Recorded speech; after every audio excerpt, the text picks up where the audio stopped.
Hola, quiero solo tomar la oportunidad para hacer la corrección que siempre hago. A veces me presentan como experto o como especialista y como sobra decir, no soy experto ni especialista, me considero amateur, estudiante. Y justamente de eso se trata esta presentación para ustedes. Es una distinción que hago normalmente porque considero importante tomar cada oportunidad para recordar que falta mucho por aprender y que todos los días estamos desarrollándonos más. Todos hemos tenido esta presión de, en lo largo de aprender y crecer, convertirnos en algo, pero un sustantivo, cuando nos volvemos esa una cosa, nos fija en el tiempo y en el espacio y a veces nos atrapa esa definición, esa categorización. Y yo creo que una de las cosas que tuve suerte es que a mí, mi mamá que está aquí hoy, eh, me ayudó a sobreponerme a una necesidad social que tenemos de pertenecer y de tener una categoría específica y al desarrollar una tolerancia a no encajar perfectamente, el no encajar se volvió un superpoder. Y me empecé a ver a mí, cuando me veía en el espejo, como una persona que estaba en evolución. Y creo que es importante hablar de la evolución. Porque las especies que no se adaptan a los cambios ambientales desaparecen. Aquí está el famoso dodo, que vivía feliz en Mauricio, esa isla preciosa, hasta que llegaron los humanos con sus perros, sus gatos y sus ratas, y entre cacería y el cambio ambiental se extinguió. Y hoy estamos en un momento dodo para la humanidad, porque llegó la inteligencia artificial y está atentando en contra de cosas muy fundamentales que nos han hecho llegar al día de hoy, que nos han permitido desarrollar toda la tecnología que tenemos. La inteligencia artificial ha puesto a la punta de nuestros dedos una tecnología que a veces adivina lo que le vamos a preguntar, pero no solo atenta contra nuestros trabajos, atenta contra nuestra mismísima humanidad, nuestra capacidad de evolucionar. Estas cosas que nosotros hoy damos por hecho, pero la capacidad de experimentar, la motivación de aprender, de salir y buscar respuestas, fueron lo que nos permitió a lo largo de los últimos siglos observar el universo y aprender las reglas de la física que hoy nos dan esta mismísima tecnología que atenta tanto contra nosotros. Hay estudios ahora que nos dicen que el sobreuso de la inteligencia artificial, que existe tan solo 2 años, es una tecnología que ni siquiera está en su infancia, está en su concepción. Se vienen cambios dramáticos. Y esta tecnología ya está atentando contra nuestros procesos cognitivos, contra el pensamiento crítico. Y eso, no sé si ustedes los han notado, nos hace un poco cómodos. O sea, le preguntas a la inteligencia artificial, oye, ¿cuál es el resumen de 100 años de soledad? Claro, es un librazo. Y te escribe el resumen en 5 párrafos. Pero hasta eso tenemos pereza, ni siquiera leemos los 5 párrafos, ya pasamos a algo más. Entonces, entre el sesgo de confirmación de una inteligencia artificial que nos trata tan bonito, Pablo, qué buena idea que tuviste cuando le pregunto algo, y las redes sociales que nos tienen filtrada la realidad, esta jaula algorítmica que nos rodea se empieza a cerrar. Y eso atenta contra la mismísima evolución del ser humano y lo que nos trajo hasta aquí. Pero estamos a tiempo. Estamos a tiempo de preguntarnos unas preguntas difíciles y filosóficas. ¿Cómo vamos a hacer? ¿Qué vamos a hacer frente a esto? Entonces, como Alejandra dijo anteriormente, hoy voy a hablar sobre algo que normalmente no hablo, que es hablar sobre mí en vez de lo que hago. Y les voy a contar un poco de algunas de las lecciones que he aprendido, que creo que son importantes y las cosas que yo he decidido de cómo ser y qué hacer frente a estos retos. Y todo comienza con tomar responsabilidad por mi propia educación. Y ahí me ven en mi primera foto posteada en Facebook. Ese Pablo llegó a una universidad que tuvo una revolución educativa en los años 70 porque los estudiantes se rebelaron y la universidad adoptó un experimento. Un experimento en el que no había ni cursos obligatorios ni notas obligatorias. Tú decidías si recibías notas, tú decidías qué clases tomabas.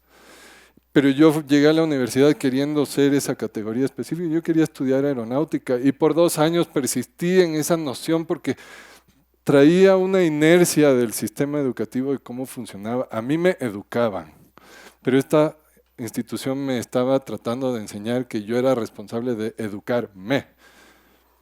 Y en ese cambio filosófico eventualmente entendí. Hice clic y al final no me gradué de aeronáutica, me gradué de economía y de historia del arte y arquitectura. Pero todos los semestres seguí tomando clases de ingeniería porque me divertía, me interesaba. Y eso se volvió algo muy importante.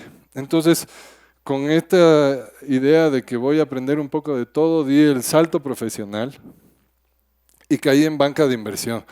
Con 21 años estaba oficialmente el empleado más joven de este banco suizo en Nueva York, el trading floor más grande del mundo y un griterío que hoy no reconoceríamos porque tenemos audífonos con cancelación de sonido. Pero este lugar donde trabajábamos 120 horas a la semana y la expectativa de los jefes es que si tú no sabes hacer algo, ándate y regresa cuando sepas. Te aplicaba una presión terrible a que tú te vuelvas un todoterreno muy rápido. Pero el reto era personal y se volvió sobre esfuerzo y determinación, un yo sí puedo. Y me convertí en una categoría, me hice banquero. Y cuando me hice banquero y me veía al espejo y dije soy banquero, tenía seguridad laboral. Por como 5 días hasta que explotó el sistema financiero y la crisis financiera destruyó los ahorros y el trabajo como yo lo conocía y hasta se llevó la mitad de mis colegas. Yo le digo a la gente y nadie me cree, pero uno se paraba y se iba al baño y cuando regresaba ya faltaban 6 personas más.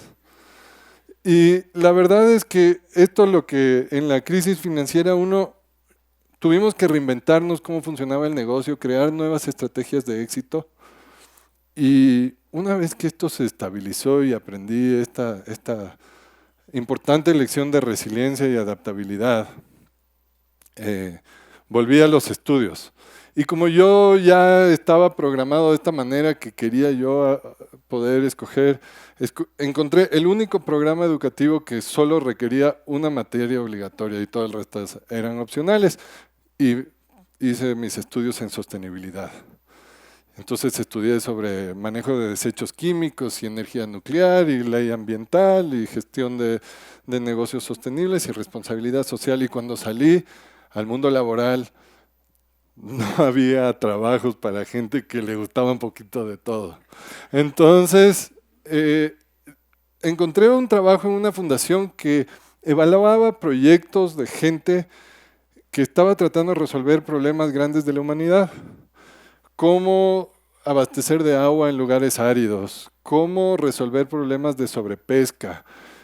A veces habían loquitos que mandaban cosas que decían, estos son los jeroglíficos que vamos a usar para hablar con los Anunnakis cuando lleguen a la Tierra. Había un poco de todo. Y en ese momento yo aprendí algo muy importante. Hay un montón de gente que ve los problemas graves de la sociedad, de la humanidad, como una gran oportunidad de hacer cosas nuevas, de trascender un modelo existente y reemplazarlo con algo mejor. Y ahí me pasó algo extraño, algo inesperado. Esas coincidencias de la vida. Me llamó una amiga y me dijo, mira, he estado viviendo en África y me encontré un montón de niñas alrededor mío y pregunté por qué las niñas no están en el colegio. Y me contaron que Las niñas se salen del colegio cuando llegan a su edad de la menstruación. Me dijo, yo me inventé un producto con un mosquitero y un paraguas, pero es una gran solución de bajo costo. Y nadie quiere hacer esto. ¿Me puedes ayudar? Le dije, mira, yo no sé nada de esto, vuelvo contigo. Entonces llamé a otro amigo y le dije, oye, ¿es verdad esto? Él era un trabajador de salud pública y me dijo, sí, es un problema que afecta a 500 millones de mujeres en el mundo. Pero el problema es más profundo, es un problema de autoeficacia. Dije, ¿qué es la autoeficacia? Me dijo, te doy un ejemplo. Hay esta niña que sabe la respuesta al problema que pone el profesor en el pizarrón, pero no tiene los productos de higiene menstrual y no se siente segura levantando la mano porque si la llaman al pizarrón tal vez se manche y hay muchos problemas, mucho estigma social, mucho problema con la cultura. Entonces no levanta la mano y en ese acto de autosupresión, una y otra vez, eventualmente se convence de que ella no puede ese problema. Esa es la autoeficacia, la creencia que podemos. Cuando creemos que podemos es a veces hasta más importante que la habilidad, porque a veces llega antes la creencia que la habilidad. A veces nos lanzamos al agua antes de saber nadar muy bien. Entonces, este tema de autoeficacia me hizo pensar, aquí hay un problema que podemos resolver. Y cuando decidí que este era un problema, un punto de apalancamiento importante de algo que se puede cambiar, me convertí en emprendedor de higiene menstrual. Era algo muy inesperado para mí. Yo quería estudiar aeronáutica, pero saqué una patente en un producto de higiene menstrual. Mi yo de 18 años no se lo podría creer. Pero sobre todo esto era entrar en un campo nuevo del que no sabía nada, con ingenuidad y con curiosidad. Entonces, después de muchos años de hacer eso y distribuir productos en campos de refugiados y en diferentes lugares, 27 países, salí de la empresa y me quería reinventar y qué era lo próximo, pero yo no voy a decir que era bueno para nada, pero no era bueno en algo específico. Y decidí adueñarme de ser generalista, de ser integrador, de traer diferentes disciplinas y lancé mi empresa de consultoría. Lancé esta empresa de consultoría y mi modelo de negocio era decirle a la gente que soy consultor. Y la gente me preguntaba, ¿pero de qué? Y le decía, ¿qué necesitas? Entonces, a lo largo de los años, trabajé en programas de electrificación rural en África, hicimos programas de inclusión financiera en Latinoamérica, hasta hice como que un trabajo muy simple de cambio de sistema contable para una empresa y me fui a trabajar en Italia en una empresa de quesos parmesanos. Un poquito de todo que me dio muchísimo aprendizaje, pero esto era todo tomar iniciativa y yo me sentía feliz porque cada vez que había un nuevo proyecto, sin importar qué tan ridículo les parezca esa foto con la bodega llena de parmesano, un pelado que tiene que usar sombrero ahí, la verdad es que a mí me encantaba descubrir y aprender.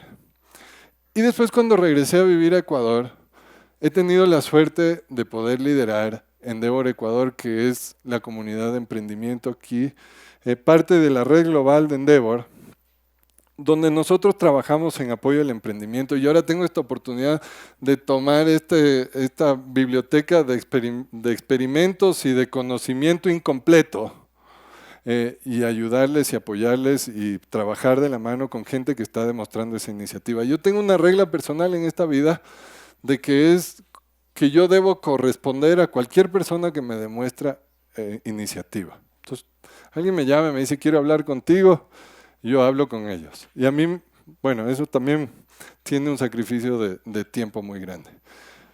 Pero lo más importante que les dejo con todo esto es que yo me he ido llevando por una idea de seguir mis ideas a donde me llevan y yo creo que esa es la gran lección y lo que yo he aprendido y que les quiero compartir y que espero que se puedan llevar de esta presentación. Porque con esas ideas propias frente a la inteligencia artificial, el tener nuestras propias ideas sigue siendo el insumo más importante, no solo para nosotros, sino para la inteligencia artificial, que depende de nuestras ideas para ser tan genial y resumir 100 años de soledad. Entonces, lo que yo sí creo es, no podemos ver a la educación como algo que se acaba. Nosotros somos responsables de seguir educándonos. Y por último, quiero decirles que es muy importante que nosotros cultivemos un sentido de curiosidad frente al mundo, porque el mundo tiene esta capacidad de seguir maravillándonos cuando nosotros estamos poniendo atención y buscando nuevas cosas que nos inspiran, y dejar de vernos como una sola cosa. Yo siento que yo me veo como muchas cosas, un proceso evolutivo. Y al verme como muchas cosas, me permito decirles que la suma de las partes es mucho menos que el todo en conjunto. Entonces, eso les diría y les invito a probar en este experimento de generalista, que yo creo que es una condición evolutiva necesaria frente al reto que nos trae la IA en esta época del mundo. Muchas gracias.